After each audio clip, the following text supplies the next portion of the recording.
भारत रहस्यों से भरा हुआ देश है। हमारे देश की सभ्यता जितनी पुरानी है, उतने ही पुराने हमारे देश के मंदिर हैं, जो कई राज अपने अंदर समेटे हुए हैं। भारत में मौजूद कोई भी मंदिर ऐसा नहीं है जिससे जुड़ा कोई भी रहस्य वैज्ञानिकों या आम आदमी की चर्चा का विषय ना हो।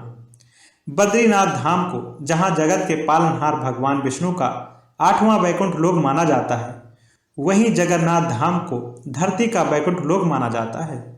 उड़ीसा के तटीय शहर पुरी में स्थित यह विश्व प्रसिद्ध मंदिर विष्णु के अवतार श्री कृष्ण को समर्पित है। यह पौराणिक मंदिर अपने आप में काफी अलौकिक है।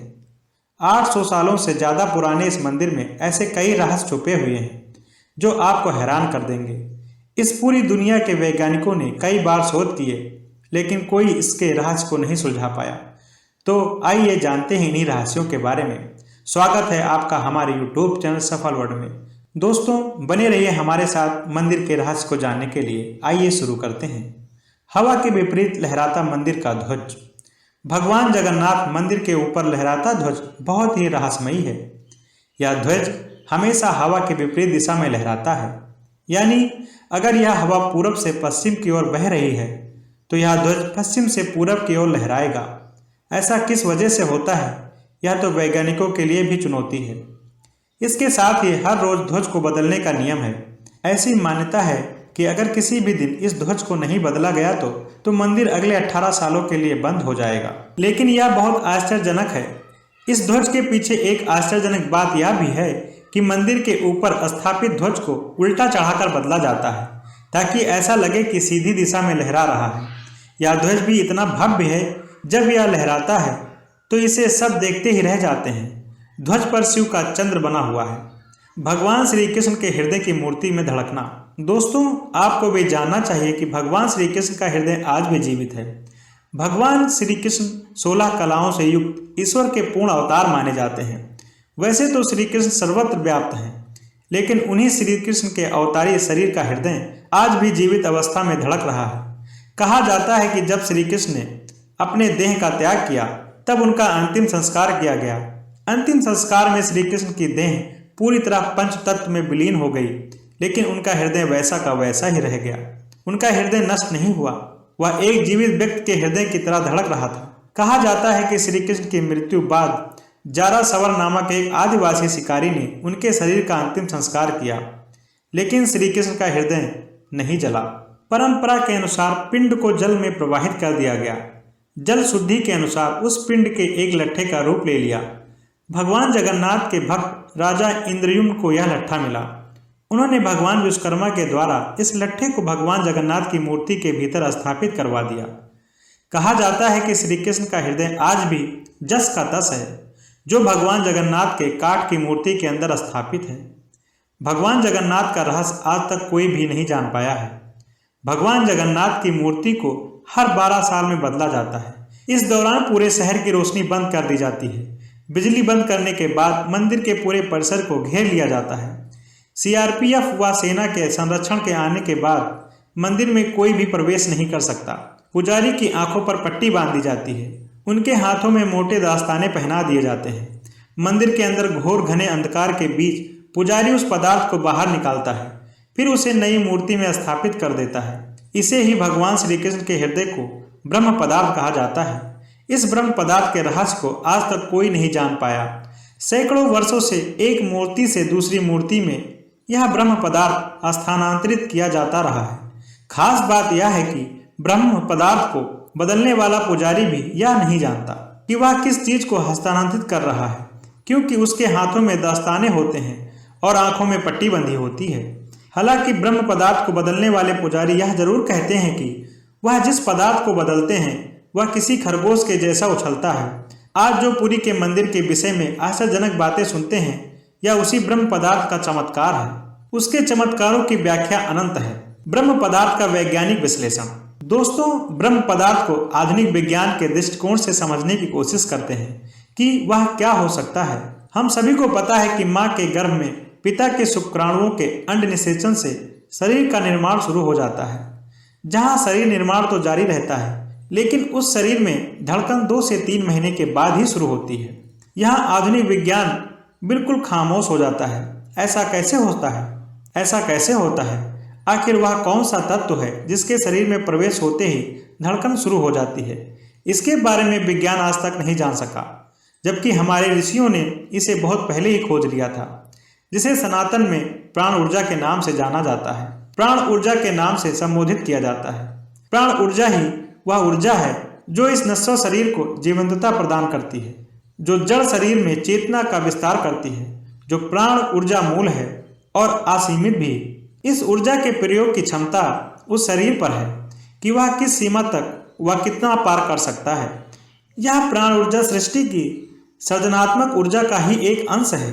इसको ऐसे समझते हैं कि अगर हम शरीर को एक ट्रांसफार्मर मान लें और प्राण ऊर्जा को विद्युत, तो यह शरीर के ऊपर है कि वह 220 वोल्ट तक की ऊर्जा ग्रहण कर सकता है या 21,000 वोल्ट तक की। इस ऊर्जा से शरीर को केवल जीवंतता ही नहीं मिलती, बल्कि आश्चर्यजनक और अचंभित करने वाले परिणाम भी देखने को मिलते हैं। हमारे यहाँ तो योगियों ने इस ऊर्जा को संकलित करके जीवित रहते ही शरीर से बाहर निकल जाने की व्यवस्था को खोजा है, फिर अपनी मर्जी से शरीर में पुनः प्रवेश के मार्ग तक को भी, जिसे हम सभी पटकाया प्रवेश के नाम से जानते हैं। ऐसे ही हिमालय की गुफाओं में तपस्यारत योगियों के बारे में सुना होगा, जिनकी तपस्या के मार्ग में यह शरीर कभी बाधा नहीं रहा।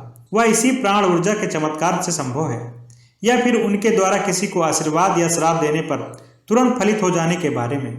तो जरा सोचिए कि जिस कृष्ण को पूर्वावतार माना गया है, उनकी ऊर्जा की सीमा क्या रही होगी, उसकी पराकाष्ठा क्या रही होगी। वहीं आज रहस्यमयी तरीके से पूरी मूर्तियों और मंदिरों में हमें किंचित मात्र दृष्टिगोचर होती है जगन्नाथ रथ यात्रा का रहस्य। दोस्तों, उड़ीसा के पुरी में निकलने वाली जगन्नाथ रथ यात्रा 500 सालों से चली आ रही है, परंपरा का एक हिस्सा है। इसके बारे में स्कंद पुराण, नारद पुराण, पद्म पुराण और ब्रह्म पुराण में भी वर्णन किया गया है।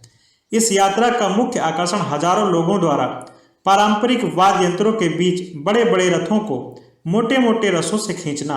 इसमें भगवान जगन्नाथ के साथ साथ भाई बलभद्र व बहन सुभद्रा का रथ होता है। मान्यता है कि इन रथों को खींचने वालों को मोक्ष की प्राप्ति होती है।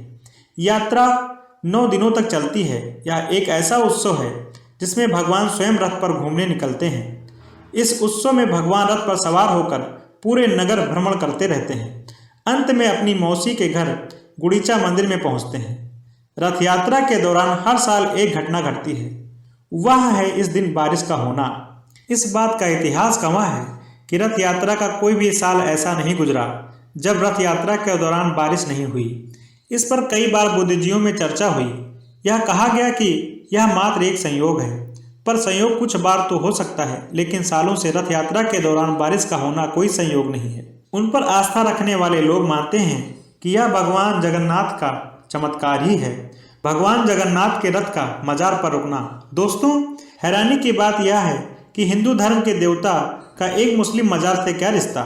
कहानी यह है कि भारत में जब मुगलों का शासन हुआ करता था, तब उनकी सेना में सालबेग नामक एक वीर था।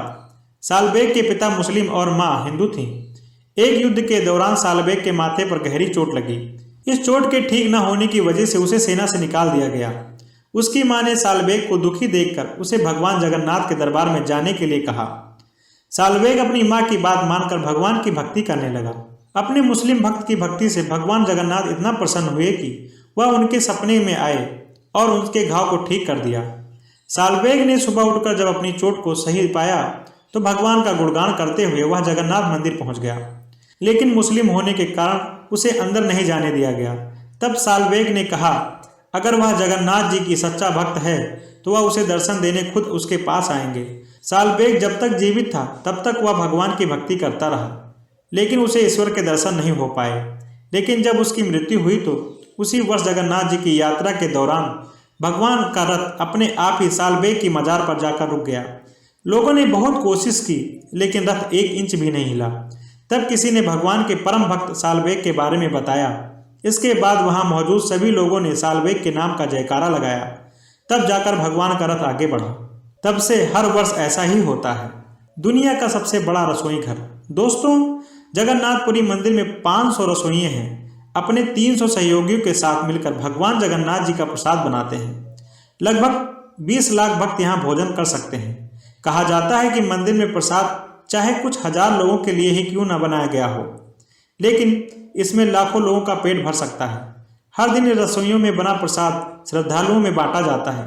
सुबह श्रद्धालुओं की संख्या लाखों में पहुंच जाती है। लेकिन इस रसोइयों से जुड़ी सबसे रोचक बात यह है कि ना तो यहाँ पर बना भोजन कभी कम पड़ता है, ना ही कभी व्यर्थ जाता है।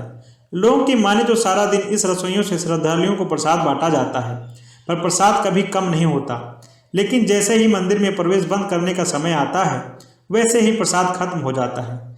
जहाँ एक भी अन्न का दाना व्यर्थ नहीं जाता। इसे श्रद्धालुओं द्वारा भगवान जगन्नाथ की माया माना जाता है। मंदिर के अंदर पकाने के लिए भोजन की मात्रा पूरे साल भर के लिए रहती है। इसके साथ ही किसी भी चीज की एक भी मात्रा व्यर्थ नहीं जाती। मंदिर की रसोइयों में प्रसाद पकाने के लिए 7 बर्तन एक दूसरे के ऊपर रखे जाते हैं। सब कुछ लकड़ी के ऊपर ही पकाया जाता है। इस प्रक्रिया का सबसे बड़ा रहस्य यह है कि सबसे ऊपर वाले बर्तन का प्रसाद सबसे पहले बनता है, जबकि नीचे वाले बर्तन का प्रसाद सबसे आखिर में तैयार होता है। हवा की दिशा व समुद्र की आवाज़। दोस्तों, आम दिनों में हवा समुद्र से जमीन की ओर आती है और शाम के दौरान इसके विपरीत आती है, लेकिन पुरी में इसका उल्टा होता है। अधिकतर समुद्री तटों पर आमतौर पर हवा समुद्र से जमीन की ओर आती है, लेकिन यहाँ हवा समुद्र से जमीन की ओर जाती है।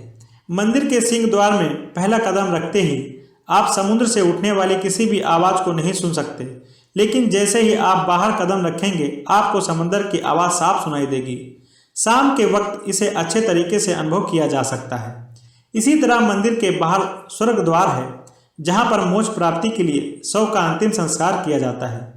लेकिन जब आप मंदिर से बाहर निकलेंगे तभी आपको लाशों के जलने की गंध महसूस होगी। मंदिर के गुंबद की छाया नहीं बनती।